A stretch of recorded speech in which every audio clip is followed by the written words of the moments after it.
Now that we have went over the small introduction, I want to spend some time on the overview of the Excel window. I want to give you a quick overview of the Excel window and how it is set up and some terminology. That way when you start typing in your data, you'll be somewhat familiar with it. So let's start at the top of the screen and work our way down. At the very top right here, okay, we have the title bar. This is letting me know that I'm working in Microsoft Excel, and the temporary name it has given this particular file is Book 1. Now the reason that it calls it Book 1 is because Excel files are actually called workbooks. Now sometimes people refer to files as worksheets, and here's where they get that terminology. If you look at the bottom right hand corner, you have Sheet 1, Sheet 2, Sheet 3. These are actual worksheets that are in the workbook. So what you'll discover later on as we get some information in our workbook and we save it, this thing here will change to whatever we've called our file. Okay. Now if you go to the very far left here in this area here above the ribbon, we have what's called the Quick Access Toolbar. The thing I want you to remember about the Quick Access Toolbar is that if there are features and tools that you tend to use more often in Excel, Excel gives you a place to put them, and you can put them in your quick access toolbar. You don't have to look for them, it'll be right there. Your quick access toolbar comes with 3 buttons automatically. You have a save button, undo button, and a redo button. They give you a little drop down menu here where you can click on it. You can add email if you care, if you like. You can go back and you can take it off. It's a really neat feature that you have. You can customize it any way you'd like, and you'll notice the drop down to the right, and you have other options such as new, open, etc. Another thing I want to make you aware of is undo. Remember, if you make a mistake in Excel, you have 100 undos that you can go back here and undo. Now let's move down to our tabs. Here you have a File tab, a Home tab, an Insert, Page Layout, Formulas, Data, Review, View. Your File tab is like what's called the Backstage view. You have some information here. You can open up a new file. You can open a file. There's Save, Save As, Print, Share, Export, Publish. You can close. There's an account. There's some options here. If you click on it, you can go back in the here and you can alter the default settings if you like, and I suggest you play around with it before you go up in here and make any changes before you do that. Okay, there's a Home tab, there's the Insert tab that has where you can insert things in. There's a Page Layout tab, Formulas where you can add formulas, Data, Review, View. I'm going to go back to the Home tab here, and here you have the Clipboard section, which is a cut, copy, and paste. There's the Font section, which is dealing with font. There's an alignment section. There's a Numbers section. There's a Style section. There's a Cells, and there's an Editing section. Okay. Now, so what happens is when you click the different tabs, it's going to bring you a ribbon with different buttons and commands. Okay, so now the ribbon holds buttons. Okay, so your new terminology is tabs, ribbons, and buttons. Now let me tell you a little bit about the buttons and how Excel has it set up for you. They try to group buttons that go together. For example, under the Home tab here, we have the Clipboard. This is dealing with the cut, copy, paste. This section here is dealing with the font. And it has options for your fonts, and you'll see here in this grouping there's this arrow. Okay, by clicking this arrow, you'll see it takes you into a Format Cells options where you get a few more choices related to that particular grouping. I was on the font group, and when I clicked the arrow, it took me to the font tab. So we'll work with Format Cells options in another class. I'm going to hit the X and cancel out of this window here. Okay.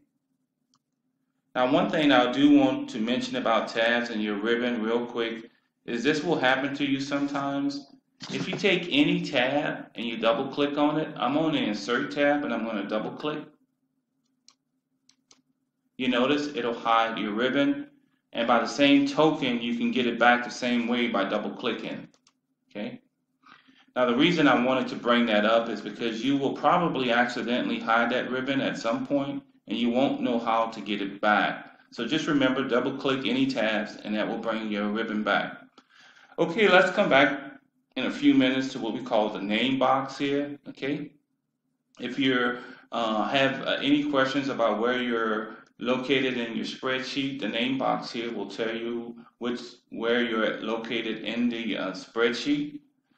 This area here is where you're going to be typing in all of your data here. And you'll notice your spreadsheet is divided into columns and rows. The columns are signified by these letters above here, okay? You have 16,384 columns available to use. And then to the left here, these rows here, they're signified by numbers. You have 1,048,576 rows.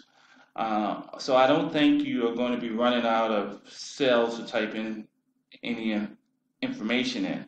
And on top of that, that's just on sheet 1. Remember, you get 3 sheets automatically, sheet 1, sheet 2, sheet 3. Okay, so you have lots of, you won't be running out of any information to type in your spreadsheet. Okay, one thing you'll notice about the work area is that when you click in one of these boxes here, these are called cells, and you see this little border here, we call this the active cell.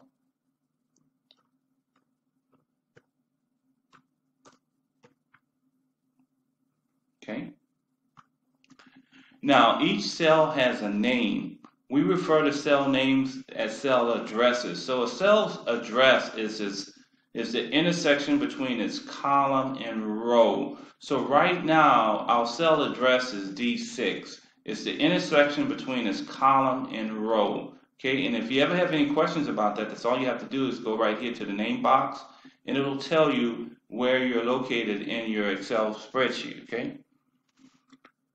Now right here where I have my cursor here, this is a grayed out area, but if I click on here and I type something in my, if I type something in, okay, my cell, I can either click the check mark to accept it, or I can click the X to cancel it. I'm going to click the X to cancel it, okay?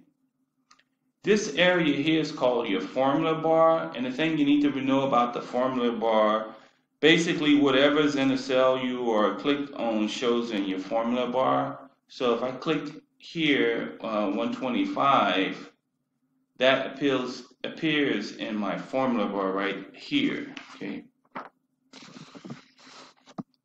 Now, I also want to show you where your sheet tabs are. You see right here you have your sheet 1, sheet 2, sheet 3.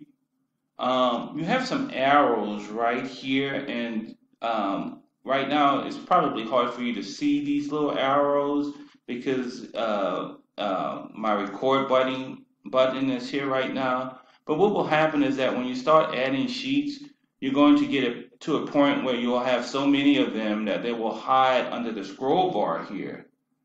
And you'll need some way to move back and forth between your sheet tabs. And that's what these arrows will allow you to do. They'll take you to the first or last sheet, next or previous sheet, okay?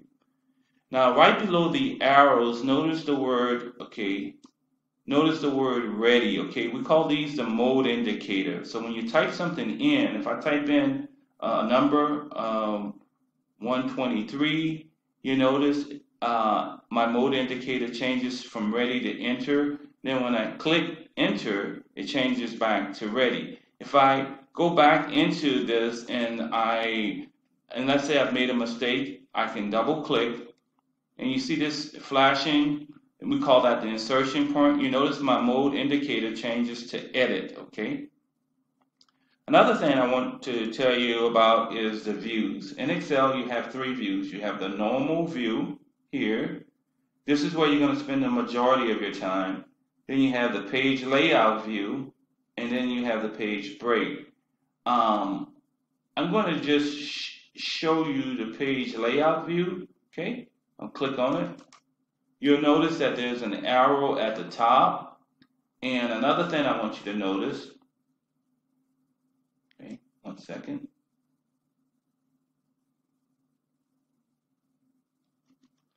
You'll notice that it has a header and it also has a footer at the bottom. Remember, headers go at the top, footers at the bottom. And just like in Microsoft Word, you'll see the ruler right here. So this is in the page layout. Now I want to show you the page break.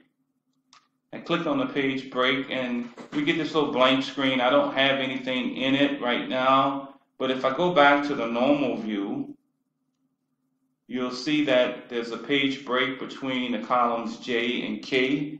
Here's where you would use this view. Let's say you print something out and 1 or 2 columns prints on another page and you would like it to print on one page, then you would use that page break feature here. You can actually come into the view and move your page break. So a little bit later when we get some stuff typed in here, we'll come back and do that. Now I'm going to go back and click on the first view here. Okay, so you see here where the page break is between columns J and K. Now I wouldn't have seen this unless I gone into page break preview and come out like I did. So I just want you to be aware of it and that it is here. You can't always say the page break will break to the right of column J or K, because what if you made the columns wider? Okay, so just kind of know that wherever you see that line, that is your page break. You can use it as a guide to know when the page is going to end. Okay, now you do have a scroll bar here. Okay, you have a scroll bar on the side that'll take you up and down.